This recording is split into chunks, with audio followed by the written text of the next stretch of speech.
ارکان نمبر 1 کیا ہے؟ ابھی عالم اسلام کا ایک سالڈ بلاک ہے جو یہودی ورلڈ آرڈر کی نگاہوں میں کھٹک رہا ہے۔ میں کھٹکتا ہوں دل یزداں میں کانٹے کی طرح۔ اگرچہ ان کی اسٹریٹجی کیا ہے؟ ایک ایک کر کے ان کے حصے بکھرے کر کے دیا پانچا کرو۔ ابھی وہ بلاک کون سا ہے؟ ایران ہے، افغانستان ہے، پاکستان ہے اور روسی ترکستان سے آزاد ہونے والی جو ریاستیں ہیں، یہ ایک سالڈ بلاک۔ یہ عجمی مسلمان عربی نہیں، عربی گئے، یہ نوٹ کر لیجئے، اس لیے کہ عربوں کو اللہ نے فضیلت دی تھی، محمد ان میں سے تھے صلی اللہ علیہ وسلم، یہ رتبہ بلند ملا جن کو مل گیا۔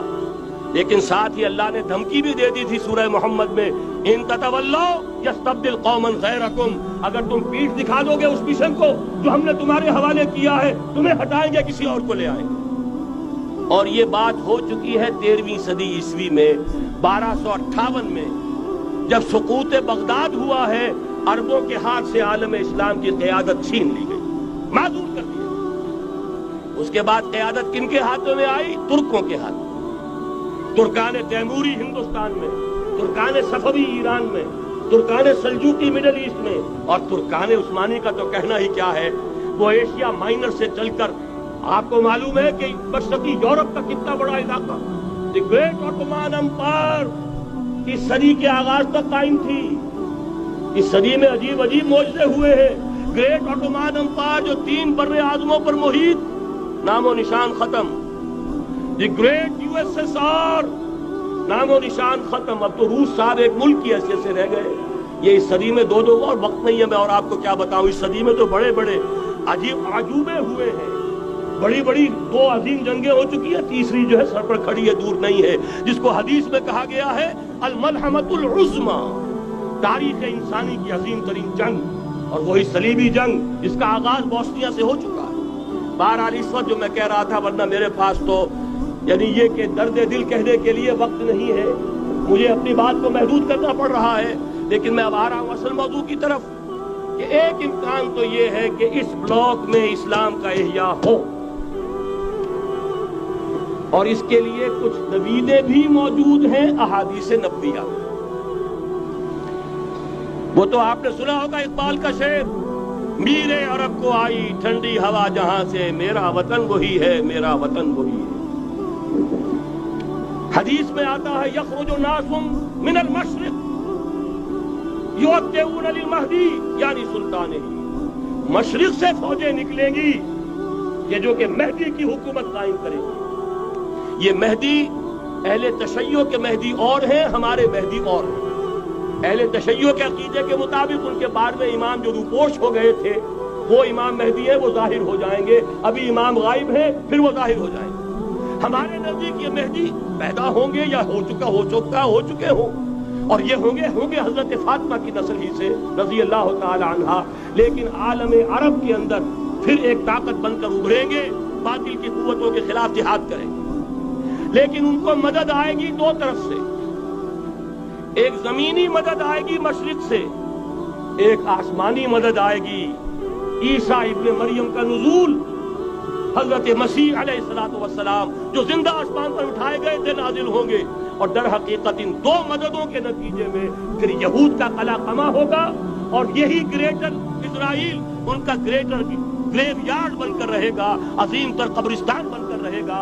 اس کی بڑی واضح حدیثیں موجود ہیں، اس کی بڑی تفصیلی خبریں موجود ہیں، یہ احادیث کی کتب کے اندر، بدقسمتی سے ہماری اس کی طرف توجہ نہیں ہے۔ ایک تو یہ ہو سکتا ہے، اسی طریقے سے ایک اور حدیث ہے، یخرجو من خراسان رایات سود، اور یہ مسلم شریف کی روایت ہے، نوٹ کیجئے گا، نہیں ترمذی شریف کی روایت ہے، یخرجو من خراسان رایات سود لا یردها شیء حتی تنصب بإیلیا، اور خراسان حضور کے زمانے میں آج کے افغانستان کا نام، یہ افغانستان میں جو جہاد ہوا ہے، غلطیاں ہوئی ہیں اور غلطیوں کا خمیازہ بھگت رہے ہیں۔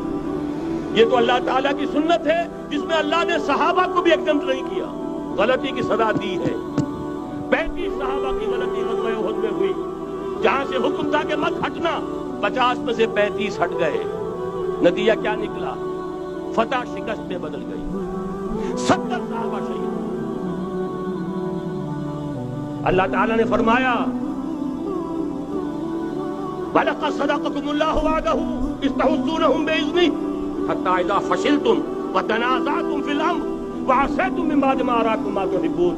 مسلمانوں، ہم سے گلہ نہیں کر سکتے، ہم نے اپنا وعدہ سچا کر دکھا دیا تھا جبکہ تم انہیں گاجر مولی کی طرح کاٹ رہے تھے، لیکن جب تم ڈھیلے پڑ گئے، تم نے ڈسپلن کو توڑا، تم نے اختلاف کیا تو سزا دی۔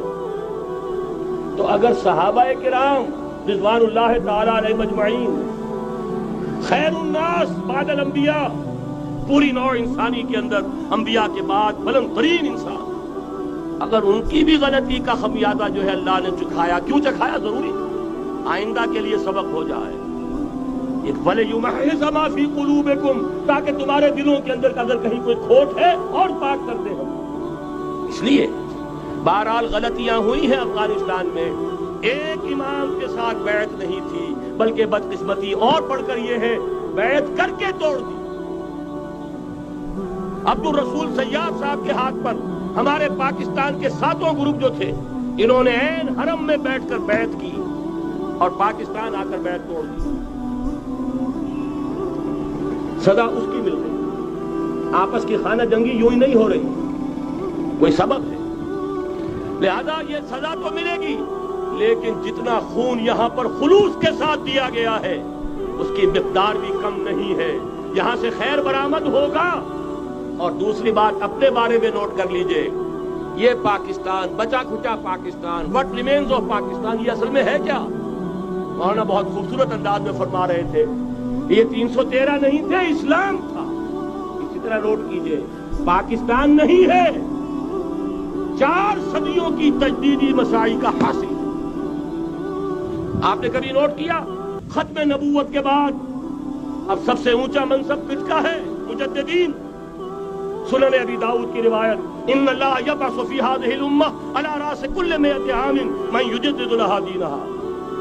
اور نوٹ کیجئے، کوئی بات ہے 1000 برس تک سارے مجدد عالم عرب میں پیدا ہوئے، جیسے ہی دوسرا 1000 سال شروع ہوا، الف ثانی کا مجدد اعظم شیخ احمد سرہندی کہاں تھا؟ صنم خانہ ہند میں حاضر ہوا۔ میں شیخ مجدد کی لحد پر، وہ خاک کے ہے زیر فلک مدہ انوار، گردن نہ جھکی جس کی جہانگیر کے آگے، جس کے نفس گرم سے ہے گرمی آرا ہو۔ پھر 12ویں صدی کا مجدد اعظم امام الہند شاہ ولی اللہ دہلوی، 13ویں صدی کا مجدد اعظم سید احمد بریلوی، اس کے خون کا امین اور اس کے ساتھ کے شہداء کے خون کا امین، ان کے جسموں کا امین، آپ کا خطہ ہزارہ، آپ کا خطہ سوات، اس میں ان کی جانیں ہیں جو دی گئی ہیں۔ اور وہ نہایت میں آپ سے عرض کر دوں، دور صحابہ کے بعد اتنا خالص اسلامی جہاد پوری مسلمان تاریخ میں نہیں ملے گا جتنا وہ تحریک شہیدین کا۔ 14ویں صدی ہجری میں شیخ الہند جیسا مجاہد اعظم کہ انگریز نے گرفتار کر کے قید بھی کیا ہے، تو کہاں؟ ہندوستان میں نہیں، کہاں؟ جزیرہ سائرس، کیا نام تھا؟ مالٹا، جزیرہ مالٹا بحر روم میں۔ اقبال کے نفس سے ہے لالے کی آگ تیز، ایسے غزل سرا کو چمن سے نکال دو۔ کہیں ہندوستان کی کسی جیل میں ہوا تو شاید اس کے نفس کی گرمی ہی سے کوئی حرارت پیدا ہو جائے۔ اور اسی صدی میں، 14ویں صدی ہجری میں، اقبال جیسا مفکر، اسی 14ویں صدی ہجری میں مودودی جیسا مصنف، اسی 14ویں صدی ہجری میں مولانا الیاس جیسا مبلغ رحمہم اللہ، عظیم شخصیتیں آج پورے عالم اسلام میں آپ کو تبلیغی دوست ملیں گے۔ یہ کہاں سے شروع ہوئی تحریک؟ دہلی کی ایک چھوٹی سی مسجد سے، وہ مسجد بنگلے والی اب تو بڑی عالیشان ہو گئی ہے، جب وہاں شروع ہوا تھا کام بڑی چھوٹی سی مسجد۔ یہ سارے کام یہاں کیوں ہوئے؟ پورا عالم اسلام آزاد ہوا، کہیں نعرہ اسلام کا نہیں لگا، کہیں عرب قومیت پر، کہیں کسی اور اصلیت پر تحریکیں چلی ہیں، صرف تحریک پاکستان تھی کہ پاکستان کا مطلب کیا؟ لا الہ الا اللہ۔ کوئی سبب ہے کہ یہاں قرارداد مقاصد پاس ہوئی، حاکمیت اللہ کی ہے، کہ اکبر نام لیتا ہے خدا کا اس زمانے میں۔ یہ سارا ماضی سامنے رکھیے اور